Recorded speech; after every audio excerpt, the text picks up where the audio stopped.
Assalamualaikum warahmatullahi wabarakatuh. Perkenalkan, nama saya Eni Irawati. Saya adalah guru fikih di Mis Al-Mukhlisin Lumut, Kabupaten Tapanuli Tengah, Provinsi Sumatera Utara, sekaligus mahasiswa PPG Darjat 1 LCTK IAIN Manado pada tahun 2025. Pada kesempatan kali ini, saya akan menyampaikan pelaksanaan pembelajaran sebagai bagian dari uji kinerja PPG. Kegiatan ini bertujuan untuk menunjukkan kompetensi saya dalam merancang, melaksanakan, serta mengevaluasi proses pembelajaran secara profesional. Semoga apa yang saya sampaikan dapat memberikan gambaran yang utuh tentang praktek pembelajaran yang saya laksanakan. Assalamualaikum warahmatullahi wabarakatuh. Selamat menyaksikan. Assalamualaikum warahmatullahi wabarakatuh. Waalaikumsalam warahmatullahi wabarakatuh. Bagaimana anak-anak ibu semua? Apakah dalam keadaan sehat semuanya? Alhamdulillah. Allahu Akbar. Semua dalam keadaan sehat. Apakah sudah mandi tadi semua? Alhamdulillah, berarti semangat untuk menerima pelajaran ya. Tanya sekali lagi anak-anak ya. Berarti tadi kan sudah mandi, sudah sarapan, ya. Sekarang sholat. Apakah tadi ada yang sholat berjamaah? Yang sholat sendiri? Yang sholat sendiri? Alhamdulillah, semuanya sholat subuh. Ya, jangan lupakan sholat ya, karena sholat itu adalah kewajiban kita sebagai umat muslim. Hadir semuanya anak-anak? Hadir. Alhamdulillah, berarti tidak ada yang absen ya, tidak ada yang tidak masuk. Nah, untuk memulai pelajaran kita pada pagi hari ini, terlebih dahulu kita harus berdoa. Ya, dipimpin oleh ketua kelasnya. Yang ketua kelas saya dipimpin anak-anak. A'udzubillahiminasyaitonirrajim. Bismillahirrahmanirrahim. Raditu billahi rabban wa bil islami dinan wa bil muhammadin nabiyyan wa rasulan. Rabbi zidna ilman warzuqna fahman bi rahmatika ya arhamar rahimin. Amin. Kita mulai pelajaran kita ya. Jadi di sini pelajaran kita tentang materi sholat. Tentang sholat. Pengertian sholat itu adalah suatu ibadah bagi umat muslim. Seluruh umat muslim harus mengerjakan ibadah sholat. Apa tujuannya anak-anak? Supaya kita lebih mendekatkan diri kepada Allah Subhanahu wa Ta'ala. Seperti tercantum dalam hadis, as-salatu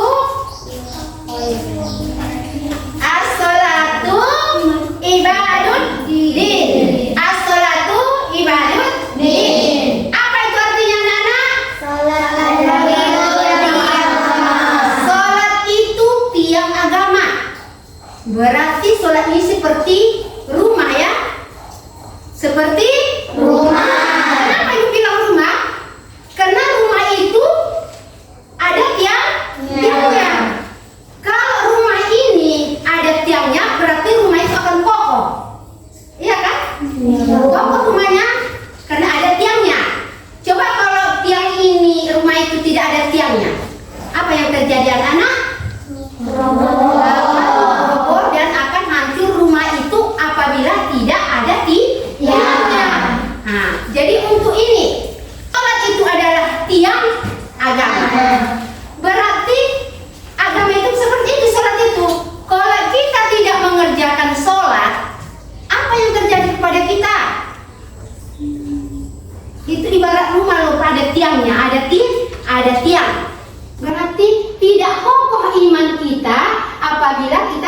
mengerjakan sholat. Tidak kokoh teman kita.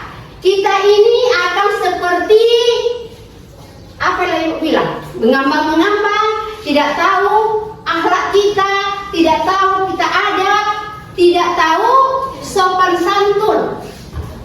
Kalau kita sholat, maka iman kita ini akan terpelihara. Lebih dekat kita kepada Allah. Akhlak kita terpelihara. Kita akan diuji dengan kesabaran. Kita lebih kuat kesabarannya, ketabahan, bertawakal. Itulah tujuan kita sholat. Tidak boleh kita tinggalkan. Apabila sholat itu kita tinggalkan, tidak kita kerjakan itu setiap hari, maka dosa kita pun akan bertimbun-timbun. Apa bertimbun? Apa itu bertimbun-timbun? Pertanyaan bertimbun-timbun seperti gunung. Itulah dia yang terjadi kalau kita tidak mengerjakan sholat. Jadi sebagai umat muslim, harusnya kita selalu mengerjakan sholat. Ini tadi dalam hadis apa tadi? Ayatnya?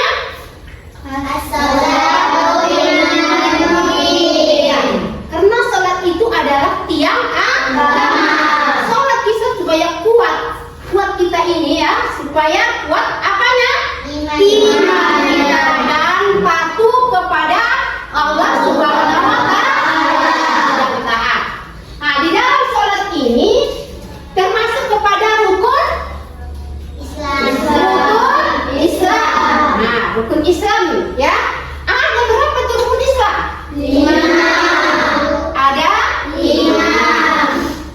Masuk ke rukun berapakah sholat ini?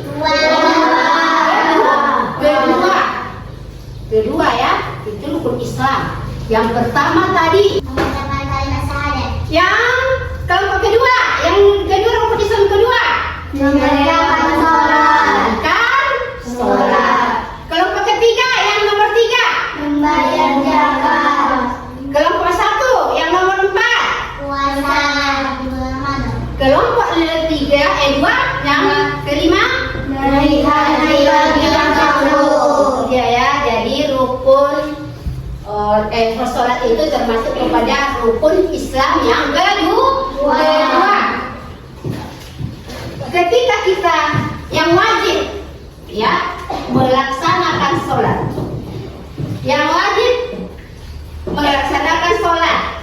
itu bagi muslim yang sudah balik dan berakal. Apa itu balik? Dewasa.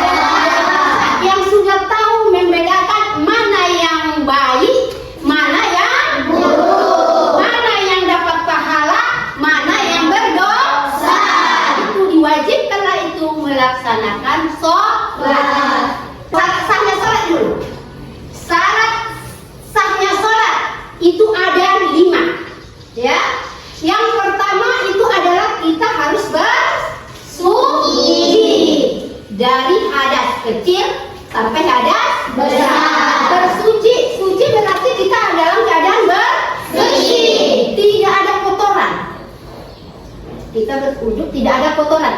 Jangan ada yang menempel di pakaian kita, ke pakaian kita ini yang kotoran banyak kena kencing adikmu, ya kan? Kena taiknya atau kotoran-kotoran hewan atau kotoran apapun. Semuanya itu harus dalam keadaan bersih. Itu yang dinamakan bersih. Baru menutup aurat. Itu kalau perempuan auratnya ditutup mulai dari mananya? Mulai dari kakimu sampai ke yang nampak hanya muka. Kalau laki-laki berpakaian bersih dan rapi, jangan pakai celana pontong sholatnya. Itu tidak disahkan kalau pontong, ya kan? Jadi berbeda ya. Beda laki-laki, beda perempuan. Yang ditutup auratnya sebab itu adalah perempuan. Baru yang ketiga, menghadap kiblat. Kemana kiblat kita? Ketika kita mau sholat, tepatlah kepada arah kiblat. Jangan lihat apalagi yang mirip kiblatnya tidak benar, kiblatnya nanti tidak sah sholatnya. Tidak sah sholatnya. Baru masuk waktu sholat. Apa itu masuk waktu sholat? Jangan kamu sholat, umpamanya sholat zuhur, belum lagi waktunya sholat karena sudah mau cepat-cepat ini mau main-main, mau sudah ada temannya yang menunggu, datangnya cepat-cepat, ya sholat dulu aku karena nanti kalau aku tinggalkan sholat ini aku berdosa. Tidak aku kerjakan tapi kawanku sudah menunggu. Sholat dia belum waktunya, ya. Sholat dia belum waktunya karena apa tadi? Karena menunggu temannya di luar supaya cepat bermain. Sahkah sholatnya anak-anak? Iya. Sholatnya anak-anakku, tepatlah waktumu. Jam berapa sudah ditentukan itu sholat, maka disitulah sholat. Ketika azan sudah berkumandang di masjid, maka dirikanlah sholat. Jangan lalaikan. Tidak boleh dilalaikan. Tepat waktu. Kalau kita dilalaikan, ditunda-tunda sholatnya, maka kita pun akan berdosa. Baru setelah itu niat sholat. Berapa kali sehari semalam kita sholat? 5 kali sehari semalam. Dimulai dengan subuh, zuhur, asar, maghrib, dan isya. Itulah ya, yang wajib kita kerjakan 5 kali sehari semalam. Berapa rakaat itu semua? 17 rakaat. Ya. Sekarang ke rukun sholat. Rukun sholat. Yang pertama adalah apa dulu kalau rukun sholat? Berarti itu cara kita sholat semuanya. Yang apa duluan? Membaca niat. Niat, iya. Baru apa lagi? Setelahnya Takbiratul ihram. Berdiri bagi yang mampu. Kalau sudah nenek-nenek, ada nenek di rumah? Ada. Namanya sudah tua, kakinya sudah nggak kuat berdiri. Nggak bisa berdiri kan? Nggak bisa lagi dia. Karena nenekmu ini nggak bisa berdiri, apakah dia nggak sholat? Tetap sholat, tapi dengan cara berduduk. Allah menerima segala kekurangan hambanya yang ada di atas dunia ini. Tidak ada halangan. Kalau kita mau tetap sholat, sekalipun kita nggak bisa berdiri, kita tetap sholat. Ada cara yang lain diberikan oleh Allah yang bisa diterima oleh Allah. Karena Allah itu Maha Pengasih, Maha Penyayang. Baru yang kedua apa lagi anak? Setelah itu takbir. Ya, takbir ya. Nah, takbir kita nanti di ibu tunjukkan ya di media nanti cara-cara sholatnya. Baru yang keempat apa itu? Membaca surah Al-Fatihah. Doa apa dulu? Sebelum niat takbir baru doa iftitah. Baru itu membaca Fatihah. Setelah membaca Fatihah, kita membaca apa? Surah pendek. Siap membaca surah pendek, barulah kita ruku ya, ruku. Setelah ruku kita apa namanya? Membaca Iktidal. Apa bacaan iktidal anak-anak? Rabbana lakal hamdu mil'us samawati wa mil'ul ardi wa mil'u ma syi'ta min syai'in ba'du. Baru itu apalagi setelah itu? Apalagi anak setelah iktidal kita sujud. Dalam sujud dibaca Subhana rabbiyal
Nah, sekarang kita akan lihat peragaan, ya, peragaan tentang sholat. Ya, ini yang pertama. Perhatikan ya gambarnya, anak-anak. Ya, berdiri tegak, menghadap kiblat. Gerakannya, perhatikan ya. Nah, syukran. Ya. Allahu Akbar. Baru itu yang pertama. Baru yang kedua. Ketiganya lagi ya. Nah, tekan atas. Nah, perhatikan ya. Tangannya di mana diletakkan? Di antara pusat dan dada. Jangan tangan kiri di atas. Baru yang baru ruku. Ruku. Setelah itu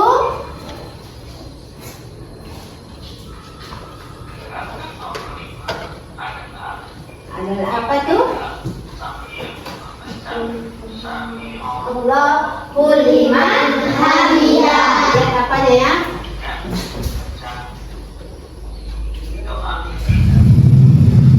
Perhatikan gerakan sholatnya.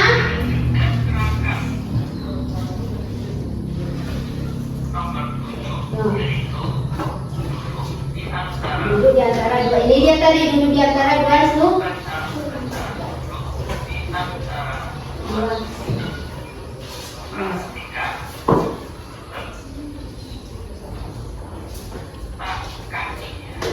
Lihat kaki.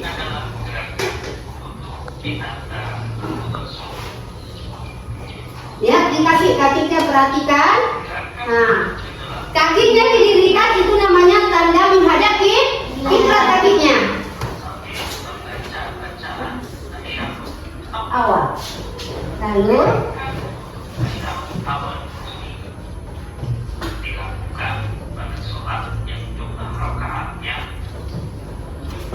rokaat.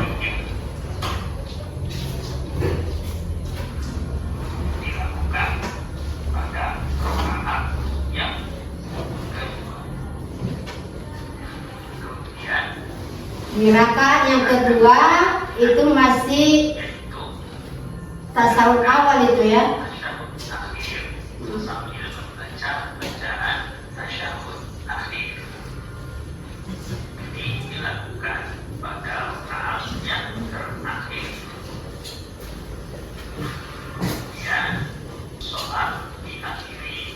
Dengan salam. Jadi dengan baru satu.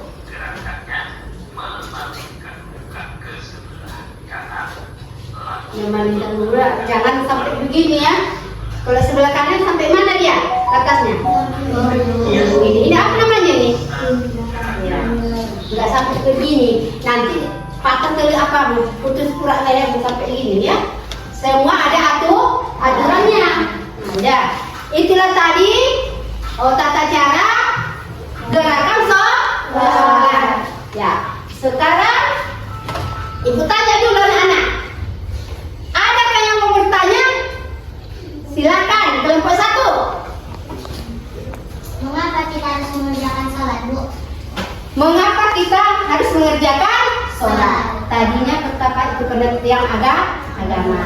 Tapi setiap umat muslim memang harus mengerjakan ibadah sholat. Supaya apa? Supaya kita lebih dekat kepada Allah dan bertawakal. Ya, dengan bertawakal, mematuhi peraturan Allah, perintah Allah. Nah, itulah dia tadi. Karena itu adalah wajib, kita memang harus tetap sholat, tidak boleh meninggalkan sholat, karena sholat itu adalah tiangnya agama supaya kokoh kita iman kita. Jangan gabung, ya maka didirikanlah terus sholat, jangan ditinggalkan. Seterusnya yang kelompok kedua, apa pertanyaannya? Anak-anak ibu? Bu, apa saja yang dilakukan sebelum sholat? Apa saja yang dilakukan sebelum sholat?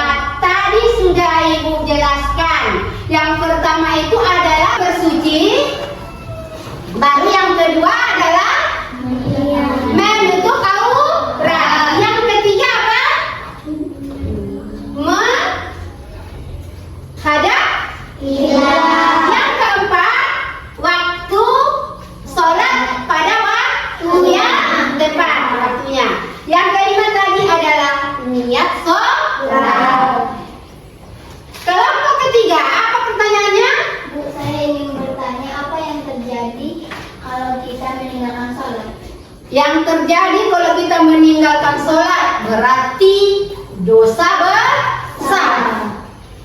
Kita tidak mematuhi perintah Allah, tinggalkan sholat.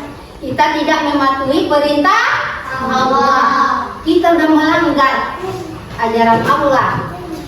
Jadinya berdosa besar apabila kita meninggalkan sholat, karena sholat itu tadi tiangnya agama. Supaya kuat. Kesimpulannya, kita sebagai umat Islam tetaplah menjalankan sholat, patuhi apa perintah Allah, jangan pernah meninggalkan sholat. Mengapa kita harus sholat? Supaya kita lebih dekat kepada Allah, penuh dengan kesabaran, tabah dalam menghadapi segala cobaan. Itu ujian dari Allah. Kalau kita kuat imannya, maka kita akan bisa bertahan. Dan untuk itu, jangan anak-anakku ya, tetaplah kalian kerjakan sholat 5 kali sehari semalam. Jangan ditinggalkan 1 kali pun. Karena semuanya di kelas 3 itu kita sudah pelajari tentang sholat, niatnya, bacaannya, semuanya sudah dipelajari. Tidak ada lagi yang tidak mengerti tentang sholat. Prakteknya pun sudah sering kita kerjakan, kita praktekkan tata cara sholat bagaimana. Jadi tidak ada lagi harapan ibu, tetaplah kerjakan sholatnya. Di samping itu, kalian kalau sering sholat tidak meninggalkan sholat, makanya mendapat siapa yang bangga? Orang tua. Termasuklah kalian anak yang soleh dan soleh. Di dalam sholat itu kita selalu mendoakan orang tua kita. Jadi harapan ibu, jadilah anak-anak ibu ini semuanya yang sudah diajar tentang agama, ilmu agama, sudah banyak dipelajari, menjadi anak yang soleh dan soleh, tidak meninggalkan sholat. Sampai sekian dulu pelajaran pada pagi hari ini yang dapat ibu sampaikan. Kalau ada kesalahan dan kejanggalan, ibu mohon maaf. Wabillahi taufiq wal hidayah.